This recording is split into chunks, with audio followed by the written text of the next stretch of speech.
কাছে পৃথিবীর সবথেকে বেকার জিনিসের লিস্ট আছে যেগুলো বড় লোকরা কিনেছে। এইসব স্মার্ট ফাইন্যান্সিয়াল ডিসিশন। না, এরকমটা নয়। এই লোকটা কলার উপরে $1,00,000 খরচা করেছে। এই লোকটা একটা বড় ডাইনোমেক্স স্যুট কিনেছে, আর এই লোকটা এর উপরে $100 মিলিয়ন খরচা করেছে। আমি তো জানিও না এটা কি জিনিস। শুরু করা যাক এই $1,000 বরফের টুকরোটা দিয়ে। এখানে আইডিয়াটা এটা যে বরফ Maximally chill and minimally dilute। Jimmy, আমি নিজেকে ম্যাক্সিমালি চিল ভাবি। বরফের এই টুকরোটা 15 থেকে 20 মিনিট থাকবে আর স্পিরিটের দারুণ টেস্ট এনজয় করার জন্য আপনার হাতে অনেক সময় থাকবে। চলো ম্যাথ করা যাক। বরফের মূল্য $1,000 আর এটা 15 থেকে 20 মিনিট টিকবে, মানে $30 প্রতি মিনিট। স্মেল নেই, টেস্টও নেই। হ্যাঁ, ওটা ফ্রোজেন ওয়াটার। যদি আমাদের কাছে ড্রিঙ্কে 15 থেকে 20 মিনিট ঠান্ডা রাখবার কোনো উপায় থাকতো। ওটাকে ফ্রিজে রেখে দাও। টু চেঞ্জ কি করছো তুমি? না, ওর কাছে 7 চেন আছে। হ্যাঁ, ওকে রিব্র্যান্ড করতে হবে। পরেরটা, আমাদের কাছে লুই ভিটনের $30,000 এরোপ্লেন ব্যাগ আছে। এটা প্র্যাকটিক্যাল কি করে? যদি এটাকে কেউ চুরি করে নেয় তাহলে হাইজ্যাক বলতে ইওর পারি? অনার, এটা চুরি ছিল না, আমরা শুধু হাইজ্যাক করেছিলাম। এটা আমি বুঝতেই পারছি না। $30,000 জন্য এই জিনিসটা ওরা দরকার। তুমি একদম ঠিকই বলেছো। যদি এই কোচে ইঞ্জিন থাকে তাহলে এটা উঠতেই পারে, তাহলে বুঝতে পারতাম। এটা $50,000 হাভার গলফ কার্ট। এটা আবার কি? এটা তো শুধু ও ওহ। মাই গড। প্রথমে ভাবলাম এর মধ্যে এমন কি আছে। একটু মজা হয়ে যাক, চলো জলের ওপর দিয়ে যাই। ও আরে বাপ রে। বাহ, আমাকে 1 মিনিট দাও বোঝবার জন্য। হয়তো সবাই ঠিকই বলে, গলফিং করতে খুবই মজা আসে। এটাই সঠিক সময় যে তুমি বলতে পারো বুড়ো হোয়াইট লোকেরা সঠিক বলে, আর তুমি ভুল হবে না। আমার মনে হয় না এই জিনিসটাকে আমাদের লিস্টের মধ্যে রাখা উচিত। আমরা এটাকে smart things rich people Brought brought ভিডিওতে দিয়ে ভিডিও দেব। তাড়াতাড়ি আসবে। ও, এটা ড্রিফট করতে করতে আসছে। এটা দুর্দান্ত। আমার এটা চাই। আর এটা হয়তো গলফ কোর্সের এই, জন্য ভালো। যেই এটা বানিয়ে থাকুক আমাকে টুইট করো এক্ষুনি, আর আমাকে একটা দিয়ে দাও। এটা $75,000 পোষ্য টাইগার, যার দাম এই ঘরটার থেকে অনেকটা কম যেখানে আমরা এখন রয়েছি। তাই টাইগার পুষতে চাইবে নাকি এই রুমের মধ্যে এক রাত্রি কাটাতে চাইবে? আমি টাইগারকে ভয় পাই। ও মাই গড, মাইক টাইসন এমনই একজন লোক যার কাছে পোষ্য টাইগার আছে। 1 মিনিটও দেখছে ও আপনার শরীরের যে কোনো অংশ খেয়ে নিতে পারে। তারপর 20 মিনিট বাদে ও আসবে, আপনাকে চাটবে, আপনাকে খুব সাবধানে থাকতে হবে। তোমাকে সাবধান থাকতে হবে। ওটা একটা tiger. Tiger tiger Mike Tyson, তোমাকে সাবধান থাকতে মাইক হবে। টাইসন একমাত্র লোক যে টাইগারকে বুঝতে পারছো তো, ওর আসল জায়গা দেখাতে পারে। টাইগার যদি রেগে যায় তাহলে টাইসনের 5 পড়বে 1 2। এবার আমরা সেই সমস্ত জিনিসের কথা বলবো যার দাম এই হোটেলের 1 রাতের থেকে বেশি। আর এবার আমরা শুরু করব $1,20,000 ইজিপশিয়ান ফিশ ট্যাঙ্ক দিয়ে। ও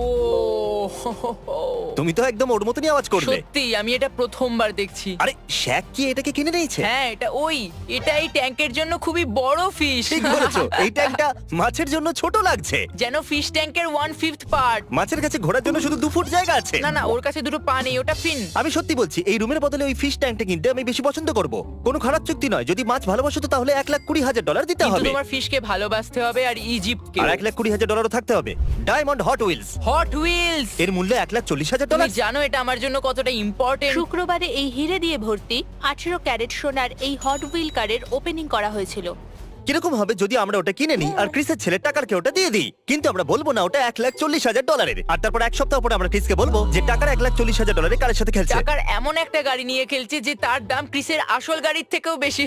এবার একটা কলা দেখবো যেটা দেওয়ালেতে আটকানো আছে, আর এর মূল্য হলো $1,50,000। ওদের মধ্যে একটা $1,20,000 বিক্রি হয়েছে, তৃতীয়টা $1,50,000 বিক্রি করার আশা আছে।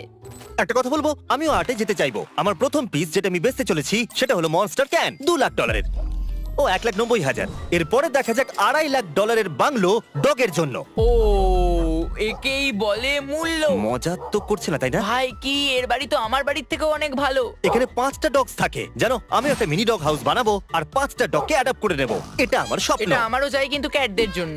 এটা $5,75,000 রোবোসরাস। এটা তো অ্যানিমের মতো।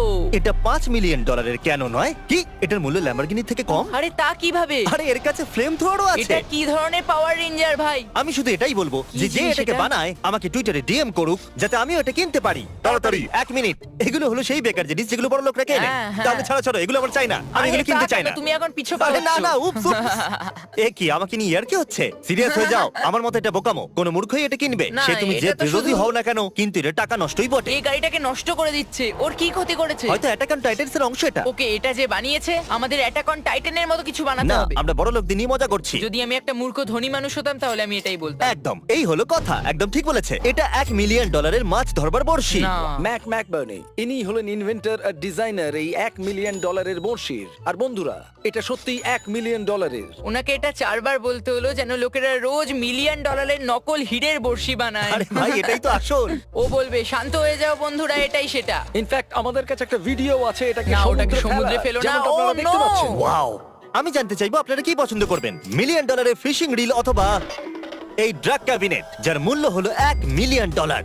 আমরা এই পুরো ভিডিওটা এই রুমেই করতে পারি। এতে সেন্সর লাগানো আছে আর যদি তুমি এটাকে জোরে প্রেস করো তাহলে সিকিউরিটি লোকেরা চলে আসবে আর তুমি গেলে। কাল তুমি এটা ওপেন করবে? একদম। তোমাকে ক্যামেরা দেখা যাচ্ছে? আরে না, $1,000,000 বড়শি নাকি এটা? এরপরে হলো একটা এনএফটি যেটা 2.9 মিলিয়নে বিক্রি হয়েছে। এটা টুইটারে সবার প্রথম টুইট ছিল। প্রথম টুইট ছিল কি আমি সেটাও জানি না এটা কি ছিল। ও টুইটারটাও ঠিক করে এটা লেখেনি। কোনো মূর্খতা ছিল না কারণ ওই টাকাটা চ্যারিটিতে গেছিল। এটাকে $280 আবার বিক্রি করা হয়েছিল।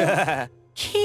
ওয়াও, এর উপরে তো সিনেমা হওয়া উচিত। একটু ভাবো একটা এনএফটির জন্য 2.9 মিলিয়ন পে করা আর তারপরে 1 বছর পরে এটাকে 280 বেচে কোথাও দেওয়া। না কোথাও একে নিয়ে ডকুমেন্টারি হবে। এটা মজাদার ছিল। প্রথমে বাড়ি বিক্রি, তারপরে আসবাবপত্র, তারপরে এনএফটি কিনলো আর শেষে শুধু পাউরুটি কেনার টাকা থাকলো ব্যাস। টেকনিক্যালি এখনো অবধি এটা সবথেকে বাজে ডিল। এটা এখনো পর্যন্ত সবথেকে খারাপ ইনভেস্টমেন্ট হওয়া উচিত। এরপরে দেখবো একটা ফ্রোজেন শার্ক যেটা কাল একটু এদিকে এসো। এই ব্যাড বয়ের মূল্য হলো $3 মিলিয়ন।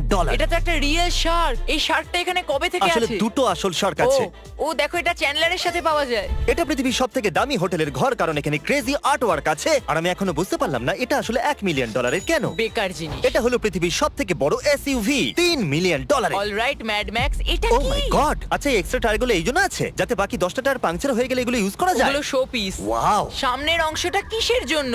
মানুষের জন্য তো জায়গায় নেই, এটা ফালতু। এর থেকে ফালতু জিনিস আমি আগে এটা কি দেখিনি। 3.7 মিলিয়ন সোফার থেকেও বেশি ফালতু? এমনকি এই সোফার জন্য সিকিউরিটি গার্ডও আছে। তাহলে বলুন এই 3.7 মিলিয়নের সোফাটা কি এই লোকটার সাথে সেফ আছে? যদি আমি একটা চোর হতাম আর এটাকে গার্ড দিতাম তাহলে আমি এটাকে চুরি করে নিতাম অবশ্যই। এই সিকিউরিটি গার্ডকে আমি আমার বাচ্চা দেখাশোনার জন্য রাখতাম। এই সোফার সুরক্ষার জন্য তো এই রাখতামই না। লোকটার কাছে আমি চাইবো যে আমার ছেলের কাছে হিস্ট্রি পড়ুক। আর এই সোফাটাকে চুরি করবার চেষ্টা করবে না। একজন লোকাল হিস্ট্রি টিচার এটাকে রক্ষা করছে। এটা কি একটা মেটাল এর সোফা? কোনো মানেই হয় না।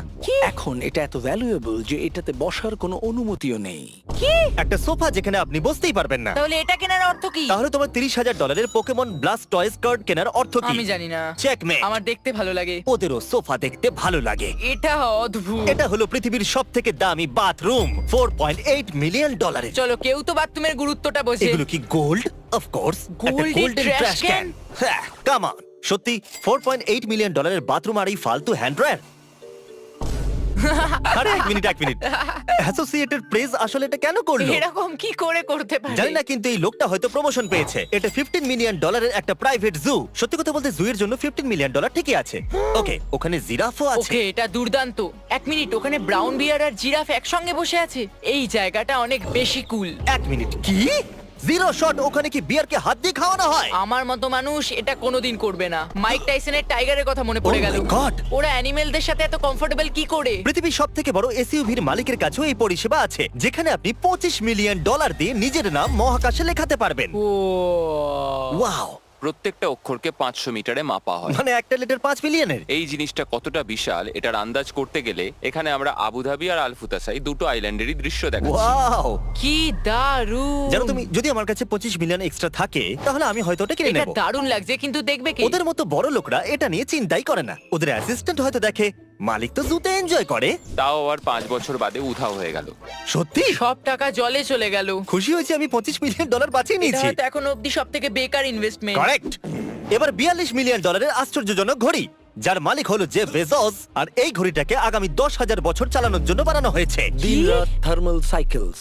এটা মানুষের হস্তক্ষেপ ছাড়াই 10,000 বছর পর্যন্ত সময় চিহ্নিত করবে। যখন পৃথিবীর বড়লোকদের মধ্যে একজন আশ্চর্যজনক ঘড়ি বানানো শুরু করে তখন একটু ভয় পাওয়া উচিত। শেষ জিনিসটা যেটা বড় লোকরা কিনছে, আমি যদি বড় লোক হতাম তাহলে কোনোদিনই কিনতাম না। এই সব কিছুই কেনা আসলে বোকামি। সেটা হলো একটা মেটাল বানি। মূল্য গেস করুন। No idea. শুনে নিন, $91 মিলিয়ন। এটা কি ছোট? ওরাও সেটা বলছিল। ও, এটা তো খুবই ছোট। তাহলে জেফ কুনসের এই স্কাল্পচার 91 মিলিয়নে বিক্রি হয়েছে। ওয়াও! যদি আপনারা এই লিস্টে থাকা জিনিসগুলো কিনতে আমাকে সাহায্য করতে চান তাহলে নিকটবর্তী ওয়ালমার্টে যান আর ফেস্টিভ্যাল কিনে নিন। পুরো আমেরিকাতে ওয়ালমার্ট আমাদের ফেস্টিভ্যাল চকলেট এখন বিক্রি করে, আর আমরা কিছু এক্সক্লুসিভ ফেস্টিভ্যাল কুকিজও রেখেছি যেগুলো আপনারা ওয়ালমার্ট থেকে কিনতে পারবেন। এক্ষুনি কিনে নিন।